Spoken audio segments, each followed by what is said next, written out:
Hello, I'm Tony, the product manager for Broadcast Pix, and today I'm going to walk you through Fluent Macros. Fluent Macros is part of the Fluent Workflow Production Suite offered by Broadcast Pix.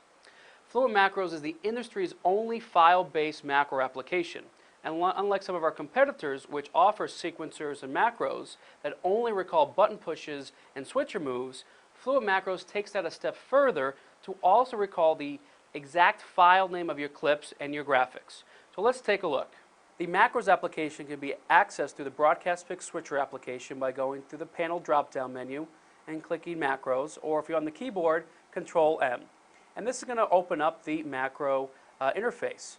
There's two tabs here on the left, the macro player, which we'll talk about later, and the macro editor. So if you click on that, it's going to open up the interface for the macro editor. The macro editor is where you're going to create, modify, and save your macro. A great use for Fluent Macros is to create an alpha wipe or an animated transition from one source to another source. This is great in news broadcast or in sporting events when going from live cameras to a replay deck. So to start creating a macro, click on the record button in the macro editor. Now the macro editor is waiting for you to select buttons off your control panel or on your soft panel. So I'm going to select my clip, which contains an alpha channel, and you'll notice that gets added to the macro list. The file name is also visible, and a nice thumbnail showing you a preview also appears in the macro editor. We're going to now assign that clip channel to a keyer. We're going to add that direct key channel, which in this case is key layer 3, on air. And when the image is full screen, I'm going to do a cut in the background and now take the keyer off. Now that we've created our macro, we can modify the macro by previewing it in the macro editor. If you click play in the motion bar, it will play back your macro, and in this case it will play back this alpha wipe that we created.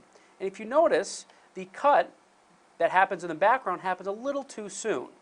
One of the nice things about the macro editor, you can come into it line by line and adjust the timing and each individual step.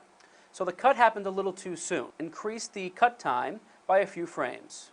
Now that we've adjusted our timing, we can again preview the macro with the play button, and you'll notice that the cut happens exactly when the transition is full screen. So to the viewer, it looks like a nice, elegant transition. Since Fluent Macros are file-based, it's very simple to modify your content with a click of a button. In this case, we'll highlight Clips Channel 2 in the action list and click on the thumbnail, which will bring up a Windows Explorer window. Here's where you can modify your content with custom-made logos and animations. In this case, we'll select the lens flare wipe and click on Open. And just like we did earlier, we can play the file and adjust any of the timing to make this macro accurate. Now that we have modified our macro to our liking, you can save the macro by clicking on the Save As button, and this will bring up a typical Windows Save As window. And all your Fluent Macros are saved inside the Memories folder on the C drive. And so we're going to add a 3-digit number to the beginning of this. 123 space, and we'll call this Alpha Wipe. And click on Save. Now that you've saved and named your macro, you can assign it to the macro player by clicking on the Macro Player tab on the left. And the macro player has 4 banks. Each bank, A, B, C, and GPI, can hold up to 100 macros for a total of 400 macros. The last macro bank is designated for your GPIs to be triggered through the external tally box.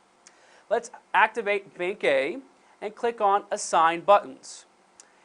Here you can not only relabel your bank name, so you can have a bank dedicated to alpha wipes, for example, or these could be openers or bumpers. You can now assign your macro to a macro button, and this will automatically open up the Memories folder where we save the macro, in this case 123 alpha wipe, and we can assign it by clicking on Open. And you now have some customization tools here in this Assign Button window where you can add a custom caption or custom color. In this example, we'll click on purple, and if we click on OK, you now see that we've assigned that macro to that macro button. We can now click on Done with Changes, and this returns us back to the macro player.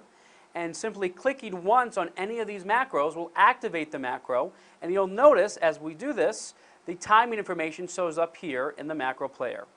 As you can see, it was pretty simple to create compelling live video at a touch of a button with Fluent Macros from Broadcast Pix. Fluent Macros can also be used in other applications, for example, in government applications, where you trigger your Sony, Panasonic, or Hitachi camera control to recall a preset, bring up a graphic of the council members' names, and then bring that all onto program at a touch of a button. If you want more information on Fluent Macros, feel free to check out our website at www.broadcastpix.com. Thanks for listening.